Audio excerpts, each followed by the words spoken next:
देश का जेनजी किसके साथ, इस टॉपिक के पे आप कहां खड़े हैं? हम तो वहां खड़े हैं जहां युवा और जेनजी खड़े हैं, और इसीलिए तो इतनी मजबूती से खड़े हैं और इनकी शान में अर्ज करते हैं, हम वो दरिया हैं जिसे अपना हुनर मालूम है, हम जिस तरफ चल देंगे रास्ते बन जाएंगे। ये है हमारे युवा। जी जी जी। इस बहस में 2-3 बिंदुओं पे जरूर चर्चा होनी चाहिए और मैं समझता हूं दलगत राजनीति से ऊपर उठ के होनी चाहिए। सबसे पहला, हमें यह जानने की आवश्यकता है क्यों हमारा भारत देश महान है।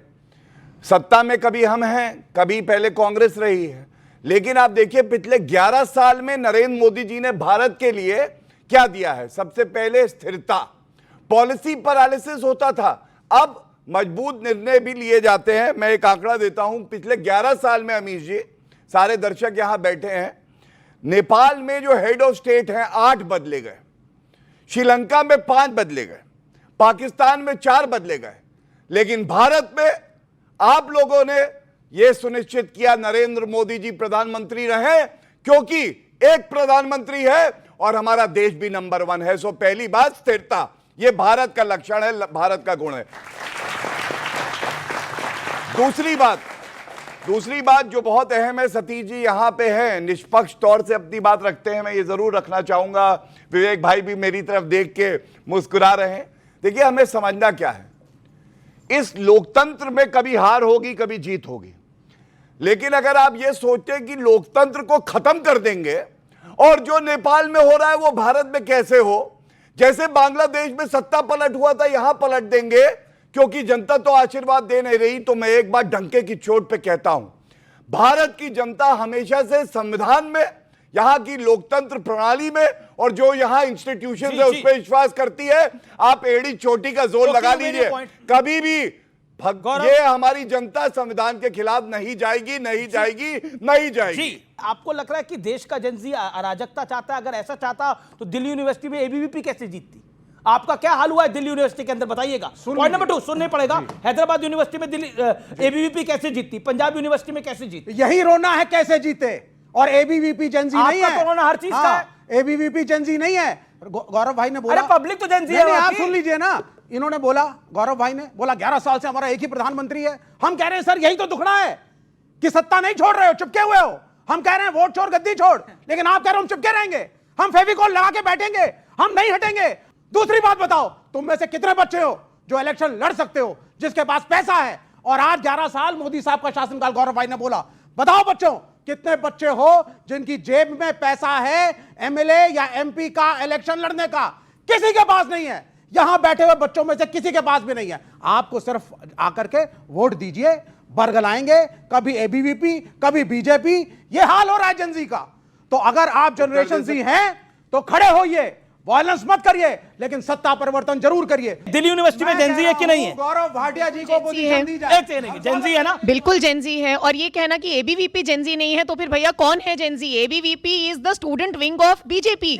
तो so you don't, that is your perspective, but you cannot deny the fact that आप कह नहीं सकते हो ना कि एबीवीपी जेनजी नहीं है। राजनीतिक दल का संगठन नहीं है, यह एक विचार परिवार है और एबीवीपी देश के छात्रों को संगठित करके काम कर रही है। हराओ ना उनको चुनाव में। गलत मत बोलिए। क्या है लोकतंत्र के अंदर, क्या है गलत मत बोलिए। लोकतंत्र का देश का लोकतंत्र के अंदर क्या होता है? लोकतंत्र के अंदर किसी को अपनी कुर्सी से उठाओगे और बैठ जाओगे, ऐसा नहीं होता। लोकतंत्र के अंदर चुनाव की प्रक्रिया होती है, आपको माननी पड़ती है, एनआरकी नहीं चलती है। ये भी लगता है, ये है लोगों के पास, ना एबीवीपी का टिकट मिलेगा इन्हें, ना बीजेपी का मिलेगा, ना एबीवीपी का मिलेगा, ना बीजेपी का मिलेगा। ओके, गौरव भाटिया वो कह रहे पैसा लगता है, उन्होंने इशारा करा पैसा लगता है। देखिए इनके साथ दिक्कत क्या है, ये कह रहे फेविकोल लेके बैठे चिपक ही गए।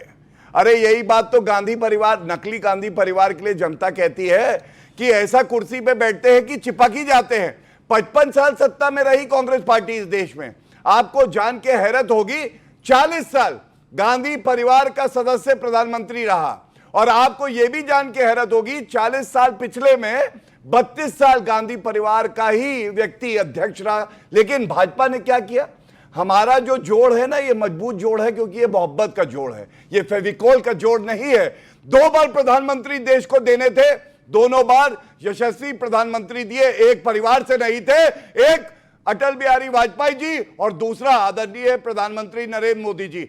जहां मुश्किलें हैं वहीं रास्ते निकलते हैं। हम जो युवा हैं वो अंधेरे में भी जलते हैं और दिया जलाते हैं। युवा तो अपना रास्ता बना ही लेगा, आप उसको रोकने की कितनी भी कोशिश करो। सवाल हो रहा था अभी परिवारवाद पे, अब किस तरह से देखो प्रोपेगेंडा फैलाया जाता है। आप विपक्ष के परिवारवाद की बात करते हो, सत्ता पक्ष में क्या परिवारवाद नहीं है क्या? अनुराग ठाकुर किनके बेटे, उनके पिताजी भी चीफ मिनिस्टर थे, लेकिन उनके बारे में ये नहीं बोलेंगे क्योंकि भारतीय जनता पार्टी से है ना। पूरी सिंधिया फैमिली आप ले आए, पूरी सिंधिया फैमिली आज पार्टी में, भारतीय जनता पार्टी के मंत्री भी हैं, लेकिन उसके बारे में नहीं बोलेंगे। आदरणीय कल्याण सिंह जी की फैमिली भी पूरी है, नहीं बोलेंगे। और सुनिए मजेदार बात, उससे भी मजेदार बात सुनिए, जब इनसे हम सवाल पूछेंगे कि युवाओं को मौका क्यों नहीं देते हो, आप रीजनल पार्टी को बोलते हो कि ये परिवारवादी पार्टी है, तो मैं इनसे पूछना चाहता हूं, रीजनल पार्टी तो एनसीपी भी है जिसके साथ आप सत्ता बनाए बैठे हो। रीजनल पार्टी तो शिवसेना है जिनके साथ सत्ता में भागीदार हो। रीजनल पार्टी तो टीडीपी है जिसके साथ आप सत्ता में हो। आपसे पूछना चाहता हूं, लगातार आप अगर उत्तर प्रदेश में आ जाओ, उत्तर प्रदेश में आ जाओ, आपको कोई युवा ही नहीं मिला था, आपको कोई युवा दिखाई नहीं पड़ा, तब आप अपना दल के साथ गठबंधन करके सरकार चला रहे हो। फिर आप राजभर पार्टी के साथ मिलकर सरकार चला रहे हो, निषाद पार्टी के साथ मिलकर सरकार चला रहे हो। उसमें आपको परिवारवाद नहीं दिखता, लेकिन अगर किसी दूसरे के परिवार से कोई आ जाता है तो परिवारवाद परिवारवाद परिवारवाद परिवारवाद। अरे परिवारवाद होना कौन सा गुनाह है भाई?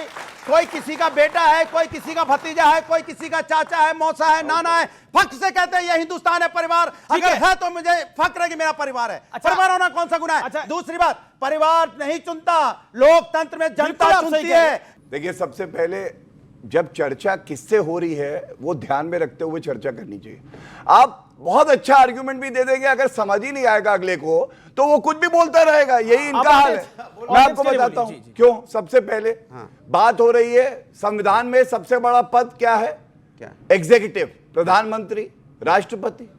क्या भाजपा में एक परिवार का सदस्य ही प्रधानमंत्री बार बार बना है? नहीं, अब बीच में एक परिवार जब बीच में बोले, बीच में नहीं, ये इनकी आदत है, गलत बात। इसीलिए इनको जनता जनरेटर बुलाती है। अब आप सुनिए, जनता क्या बोलती है वो मत पूछो, अपने बारे में पूछोगे तो जनता बता देगी कि भैया जब डिबेट करने आते हो तो कपड़े भी पहन के आने होते हैं, तब जनता बता देगी। जनता को मत पूछो जनता हमारे बारे में क्या बोलती है, अपने बारे में। ठीक है, मेरा निवेदन है, टॉपिक पर है, बड़ा विषय है। कोई नहीं, ये टॉपिक है, पैंट डाल के आए, कोई कपड़े डाल के, ये टॉपिक है आज का। बताइए बताइए, सबने कपड़े डाले, आपने कपड़े डाले हैं ना, आप सबने कपड़े डाले हुए हैं, दिख रहे हैं। फिर ये टॉपिक है, कपड़े डाल के आए, कपड़े डाल के आए, कपड़े की दुकान पे पहले काम करते थे क्या? देख लो भैया, मैं पहना हूं पैंट। अरे सबको दिख रहा है, आप कह रहा हूं, ये क्या? मैं नहीं जानता कौन पहना है नहीं पहना, मैं तो पहन के आया हूं।